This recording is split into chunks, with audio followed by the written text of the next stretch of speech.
Madame la présidente, madame la ministre, mes chers collègues, en décidant de répondre au naufrage de la plateforme Admission Post-Bac, le Gouvernement a fait preuve de courage.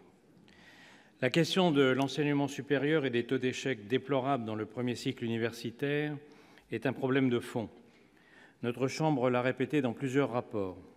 Trop longtemps, les précédents gouvernements ont évité d'affronter cette situation, nourrissant un état de fait aujourd'hui préoccupant.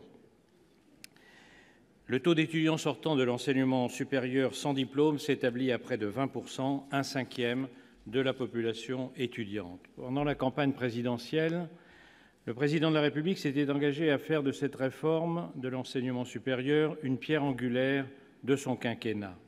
Cette décision se confirme et je me réjouis de constater que cette démarche a déjà vu le jour à travers la mise en place d'une nouvelle plateforme d'accès à l'enseignement supérieur, accessible depuis quelques semaines. Bien entendu, des ajustements seront nécessaires pour optimiser cet outil.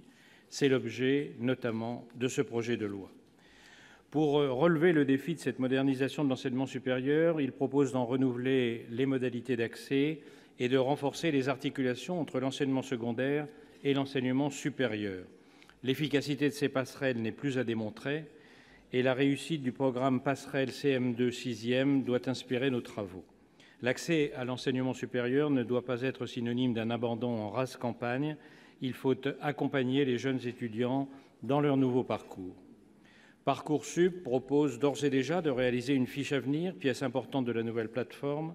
La nouvelle procédure devra en conséquence informer les lycéens sur les attendus de chaque formation et les possibilités d'insertion professionnelle. Il faut en finir avec les formations sans débouché, où le système éducatif envoie trop souvent nos adolescents sans réfléchir à leur avenir. La contrepartie de cet engagement à la professionnalisation des parcours, c'est le renforcement de l'engagement des étudiants. Le projet de loi propose un contrat de réussite pédagogique. Nous vous proposerons de préciser ce dispositif pour en faire plus qu'un acte symbolique. L'étudiant et son établissement devront mutuellement s'engager dans une démarche où l'insertion sur le marché de l'emploi est la finalité et la ponctualité et le respect des engagements pris la condition de la réussite. Ces promesses d'avenir ne sauraient être réalistes sans la mise en place d'un certain nombre de garde-fous. Le projet de loi nous paraît équilibré sur ce point. Le recteur sera un garant efficace du fonctionnement de ce nouveau système et les établissements seront pleinement inscrits dans la mise en place d'un dialogue entre le lycéen et sa future formation. Pertinence du projet, soutien à la mixité sociale et à la mobilité géographique, tels doivent être les mots d'ordre. Madame la présidente, madame la ministre, mes chers collègues, ce projet de loi d'orientation et de réussite des étudiants contribue à une refonte de l'enseignement supérieur que nous souhaitons tous. Le groupe des Indépendants soutiendra ce projet en souhaitant qu'il soit le départ d'un modèle d'avenir et de réussite pour nos étudiants. Merci, chers collègues. La parole est